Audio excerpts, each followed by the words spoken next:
Assalamualaikum warahmatullahi wabarakatuh.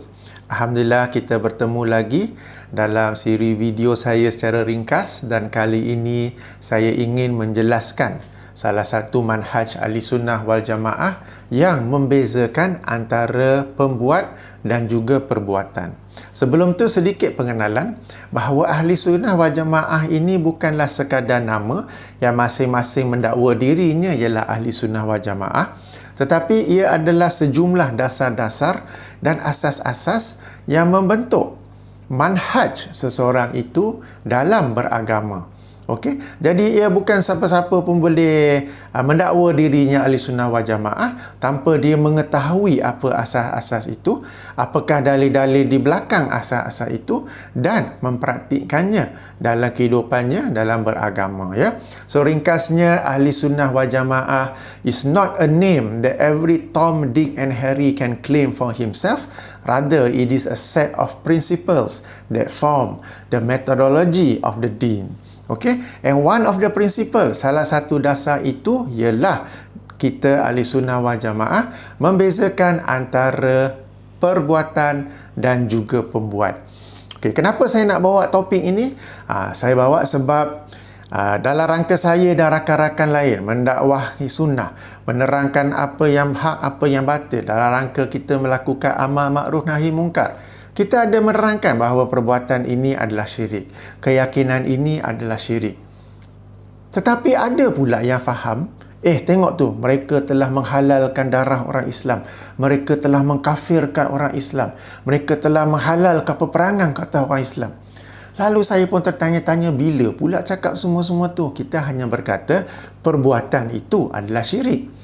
Bila dikaji lanjut didapati mereka ini sebenarnya tak faham apakah perbezaan antara perbuatan dan pembuatnya, ya. Jadi untuk dasar-dasar ini telah pun saya tulis, saya himpun, ya, dalam sebuah buku yang berjudul Marilah Berkenalan dengan Ahli Sunnah wal Jamaah, ya. Tebal buku ini sebab ada dasar-dasar tersebut dan ada dalil-dalil ayat-ayat Quran dan hadis-hadis yang membentuk dasar itu, ya. Boleh dapati dalam bentuk edisi bercetak ataupun dalam bentuk e-book dalam laman web saya hafizfirdaus.com. Okey, baiklah. Sekarang ini dasar bahawa Ahli Sunnah wal Jamaah membezakan antara perbuatan dan pembuat.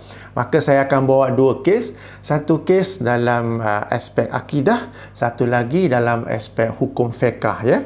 Okay, bawa hadis bagi melatar belangi, bagi menjadi hujah kepada dasar ini, ya. Okey, bagi dalam aspek akidah, sebuah hadis riwayat Imam Ahmad yang dinilai sahih oleh Syekh Al-Albani dalam silsilah Al-Ahadis As-Sahihah, dan juga dinilai qawi, sanadnya dinilai qawi oleh Syekh Syu'aib Arnaud dan rakan-rakannya dalam semakan mereka ke atas Musnad Ahmad. Qawi ini ialah satu darjat yang letaknya lebih tinggi daripada hasan tapi bawah daripada sahih. Jadi ia duduk antara sahih dan juga hasan. Ia dapat juga dijadikan dalil, ya. Okey, dalam hadis ini daripada Uqbah bin Amir Al-Juhani, okey, anna Rasulullah sallallahu alaihi wasallam aqbala ilaihi rahtun, bahawa Rasulullah sallallahu alaihi wasallam menerima ataupun didatangi oleh serombongan manusia, sekumpulan manusia. Fabaya'a tis'atan wa amsaka an wahidin, maka baginda menerima bai'ah dari 9 daripada mereka dan menangguhkan, menahan seorang daripada mereka. Faqalu, maka mereka berkata, ya Rasulullah, bay'ata tis'atan wa tarakta haza, kamu menerima bai'ah daripada 9 orang ni dan kamu meninggalkan yang seorang ini. Qala, baginda bersabda, inna alaihi tamimah, sesungguhnya pada dirinya ada tangkal. Okey. Fa adkhala yadahu faqata'aha, maka lelaki itu memasukkan tangannya dalam baju dan memutuskan tangkal itu. Melihat yang sedemikian, wa qala, baginda bersabda, man allaqa tamimatan faqad asyraka, sesiapa yang menggantung tangkal maka sungguh dia telah berbuat syirik. Okey, hadis riwayat Imam Ahmad. Berdasarkan hadis ini ada beberapa pengajaran. Pertama sekali, apakah bai'ah? Bai'ah ialah memberi janji taat setia kepada pemimpin, dalam kes ini kepada Rasulullah sallallahu alaihi wasallam. Bai'ah boleh secara umum, maknanya secara umum seseorang itu memberi janji taat setia kepada Rasulullah sallallahu alaihi wasallam. Boleh juga dalam peristiwa khusus seperti bai'ah Al-Ridwan, di mana para sahabat radhiyallahu anhum mereka memberi janji taat setia untuk turut serta bersama Rasulullah sallallahu alaihi wasallam untuk menyerang kafir Quraisy di kota Mekah, kerana pada ketika itu mereka menyangka Uthman ibnu Affan telah dibunuh oleh kafir Quraisy, ya. Ini berlaku sebelum perjanjian Hudaibiyah. Itu bai'ah. Perkara lain, kalau ikut budaya kita, ya, kononnya dalam rangka nak berdakwah dengan penuh hikmah, dengan penuh lemah lembut, dan sebagainya, ya. Bila orang tu nak mari bai'ah, terima sajalah dulu. Kalau nampak ada apa-apa kesalahan, kekurangan pada dia, kita tegurlah kemudian. Kemudian kita tegurlah senyap-senyap. Jangan pergi tegur depan-depan macam tu. Jadi dia nak mari bai'ah, walaupun ada tangkal, tak apa, terima dulu. Kemudian senyap-senyap, sedang mengopi, sedang mengetih, tak ada orang. Tanyalah tu dalam baju tu apa. Sebab jangan terus-terus tuduh tangkal. Sebab mungkin kita berbaik sangka, mungkin itu hanyalah tali, rantai yang dia pakai. Sesuatu yang ayah dia bagi dulu ke saja dia pakai sebagai kenang-kenangan. Mungkin dia pergi berburu, dia berjaya menumpaskan binatang liar, binatang buas, lalu dia ambil taring, jadi ikat tali jadi rantai ke apa ke. Atau mungkin tangkal, memang tangkal tetapi dijampi, dibacakan dengan ayat-ayat Quran. Maka relax dulu, jangan ni. Itu mungkin, ya. Tetapi Rasulullah sallallahu alaihi wasallam dalam hal akidah, dalam hal tauhid dan syirik, tidak ada kompromi, tidak ada nak tangguh-tangguh. Terus-terus tegur di situ, ya. Sesiapa yang menggantung tangkal, maka sungguh dia telah berbuat syirik. Saat itu juga tak nak terima bai'ah. Okey, saat itu juga terus menegur, dan bila telah dibuang, baru diterima. Okey, pelajaran yang lain, bila orang tu buat syirik, terus kata dia buat syirik, tak payahlah kita nak berbunga-bunga, janganlah kata syirik, kita katalah jangan buat benda tu, tak elok, jangan sebut syirik, kita ni kena berdakwah. Rasulullah sallallahu alaihi wasallam itu seorang pendakwah, ya. Tapi ada benda boleh berlapang dada, ada benda boleh hikmah, tapi ada benda kena bagi tahu jam-jam tu juga. Kita sendiri dalam rangka hendak berdakwah, betapa banyak kali kita nampak kemungkaran berlaku, kita kata nantilah aku nak tegur, nantilah aku nak cari suasana sesuai untuk tegur dia. Sampai ke sekarang, berbulan-bulan, bertahun-tahun, kawan kita itu, ahli keluarga itu, kita tak tegur. Sebab apa? Nak cari masa yang sesuai, nak cari perkataan yang sesuai. Okey, bagi diri Rasulullah sallallahu alaihi wasallam tidak. Kalau syirik, memang tegur jam-jam tu dan kata syirik. Okey, kalau benda yang berkaitan dengan fiqh ke apa ke, baginda lebih berlapang dada. Yang tu nanti mungkin dalam video lain saya ceritakan, ya. Jadi saya nak tekankan, kalau syirik, katalah syirik. Sebab orang kita di Malaysia ni macam tak boleh terima. Perkataan tu drastik sangat, syadid sangat. Slow lah sikit, relax sikit, janganlah duduk syirik-syirik ni. Okey. Dan yang terakhir, yang paling penting, Rasulullah SAW tidak mahu menerima dan menyatakan perbuatan sesiapa yang menggantung tangkal, maka sungguh dia telah syirik. Tetapi orang itu, Rasulullah tidak tuduh dia musyrik. Rasulullah SAW apabila orang tu cabut dan buang tangkal itu, tak pula Rasulullah suruh dia, kamu telah syirik, telah musyrik, kamu kena ucap balik 2 kalimah syahadah. Dah Islam, baru aku terima bai'ah kamu. Tidak, dia buang aja terus. Rasulullah SAW menerima. Ini menunjukkan ada perbezaan antara perbuatan dan pembuat. Perbuatan syirik itu salah, perbuatan tangkal itu syirik, salah. Tapi pembuatnya mungkin dia tidak tahu ke apa ke. Lalu apabila saja orang itu buang, Rasulullah menerima bai'ahnya. Seandainya orang itu pun telah menjadi syirik, telah menjadi musyrik, telah menjadi kafir, Rasulullah SAW akan suruh dia ucap balik 2 kalimah syahadah sebelum baginda hendak menerima bai'ah daripadanya. Jadi nampak ke perbezaan antara perbuatan dan juga pembuat. Okey. Itu dalam aspek akidah. Okey, dalam aspek apa kita kata hukum fiqh pula, saya bawa satu contoh yang berkaitan dengan hukum arak. Minum arak, ya. Okey, hadis riwayat Imam Abu Daud dan dinilai sahih oleh Syekh Al-Albani rahimahullah daripada Abdullah ibnu Umar radhiyallahu anhuma.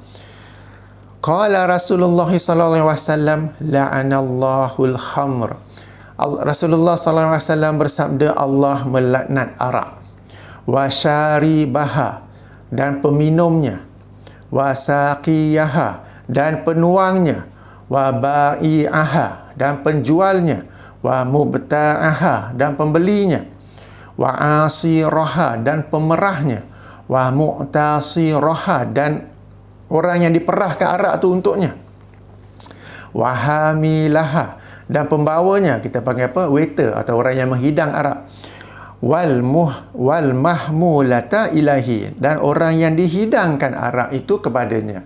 Berdasarkan hadis ni jelas, tak ada apa-apa kekeliruan ke apa ke.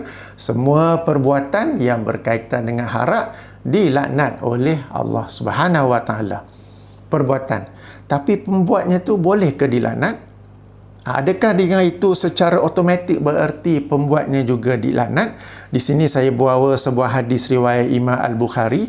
Agak panjang, saya ringkaskan bahawa ada seorang itu namanya Abdullah, yang dia ni kerap kali minum dan kerap kali ditangkap dan dikenakan hukuman hudud, disebat 40 kali. Berulang-berulang sampailah satu kali itu dibawa kepada Rasulullah, dijatuhkan hukuman, sehingga ada seorang sahabat berkata, "Ya Allah, laknatkanlah dia. Ya Allah, laknatlah dia." Betapa kali dia ditangkap melakukan kesalahan yang sama. Okay, jadi sekarang ni dia nak melaknat secara khusus pembuat yang ini, peminum arak itu. Mendengar yang sedemikian, Rasulullah sallallahu alaihi wasallam bersabda, "La tal'anuhu." Jangan melaknat dia. Pula dah. Tapi di sini adalah bezanya tu. Sebab perbuatan semua yang berkaitan dengan arak dilaknat oleh Allah, tapi kita nak melaknat secara khusus pembuat, yakni peminum itu, Rasulullah bersabda, "La tal'anuhu. Fa wallahi ma alimtu innahu yuhibbullaha wa rasulah." Kerana demi Allah, aku mengetahui sesungguhnya dia mencintai Allah dan Rasulnya. Okey, hadis ini kalau dibanding dengan hadis laknat arak tadi, kita dapat bezakan antara perbuatan dan juga pembuat. Perbuatan kita jelaskan salah, tetapi pembuatnya tidak semestinya dilaknat, tidak semestinya kita kata kafir apa sebab tu. Kerana apa? Kerana boleh jadi pembuatnya tidak tahu. Macam kes tadi tu, ya. Sahabat yang datang bai'ah tu, mungkin dia tidak tahu bahawa gantung tangkal itu adalah salah, adalah syirik. Ya, mungkin dia tidak tahu, atau mungkin dia keliru. Seorang kata boleh, seorang kata tak boleh, seorang kata tangkal tak boleh, tapi kalau dibacakan jampi dengan ayat Quran boleh, lalu dia keliru. Rasulullah sallallahu alaihi wasallam pula dalam bab tangkal tak tanya pun, ni jampi dengan apa? Terus nampak tangkal, terus hukum syirik. Jadi berlaku kekeliruan, ataupun berlaku sesuatu yang tak sengaja, terlupa ke, terlepas pandang ke apa ke, berlakunya sesuatu yang dalam darurat, berlakunya sesuatu kerana tidak mampu untuk mengelaknya, macam dalam kes sahabat yang berulang kali minum, berulang kali dijatuhkan hukuman sebatan itu. Mungkin dia zaman sebelum dia masuk Islam, dia seorang alkoholik, kaki botol. Bila dia dah masuk Islam pun sukar dia nak meninggalkannya. Dia cuba tinggal, lama-lama terminum balik. Dia minum balik. Okey. Jadi dijatuhkan hukuman tapi tidak dilaknatnya, ya.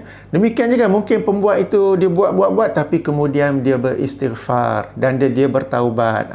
Mungkin juga orang itu dia buat tapi kesalahan yang dia buat tu sikit, tapi amal soleh yang dia buat tu banyak, sehingga amal solehnya itu boleh menghapuskan dosa-dosanya tu dengan rahmat Allah Subhanahu wa taala. Sebab tu peminum arak tadi tu, walaupun minum arak, Rasulullah berkata, sesungguhnya aku mengetahui dia ini seorang yang mencintai Allah dan Rasulnya.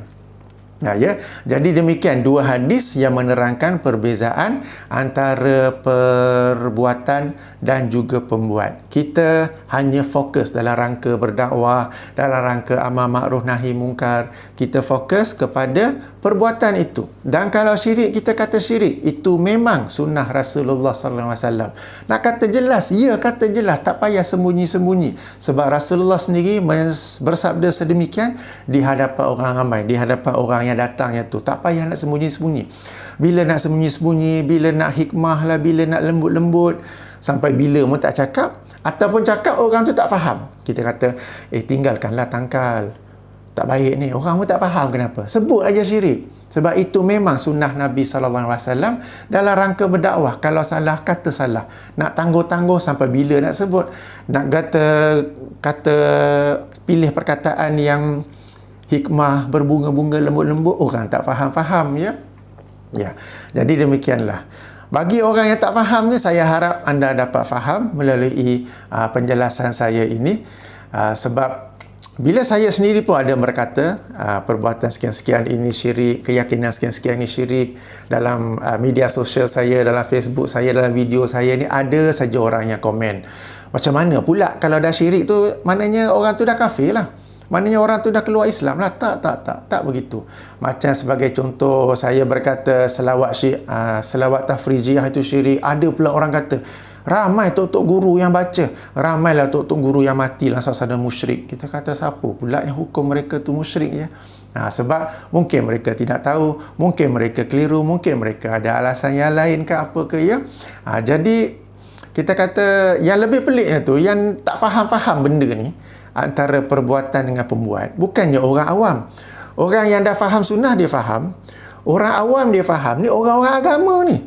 Sebab bila tengok komen tu, kita klik profil orang yang komen, ini belajar agama ni. Duk kutuk kita punyalah hebat. Tapi dalam bab ni pun tak faham. Semoga Allah SWT memberi kefahaman kepada mereka, ya. Jadi moga-moga video ini bermanfaat kepada semua. Saya tutup dengan tasbih kafarah. Subhanakallahumma wa bihamdika asyhadu an la ilaha illa anta astaghfiruka wa atubu ilaik. Assalamualaikum warahmatullahi wabarakatuh.